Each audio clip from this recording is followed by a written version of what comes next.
Hey everyone, welcome back to my channel. Today we're diving into a powerful topic: how to leverage your existing content to drive more traffic to your YouTube channel.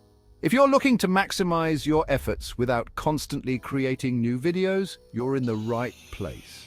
First off, let's talk about content repurposing. This means taking your older videos and giving them a fresh twist. For instance, you can turn a popular video into a blog post, an infographic, or even a social media snippet. This helps you reach different audiences and drives traffic back to your channel. Next, let's discuss optimization. Updating video titles, descriptions, and tags with current keywords can significantly improve your video's visibility. Don't forget to create eye-catching thumbnails that attract clicks. These small tweaks can have a huge impact on your view count. Have you ever repurposed content before?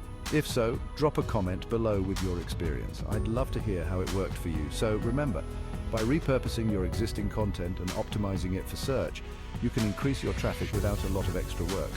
If you found this video helpful, please give it a thumbs up. And if you want to see more content like this, make sure to subscribe and hit that notification bell so you never miss an update. Let's grow together and make the most out of our content. Thanks for watching, and I'll see you in the next video.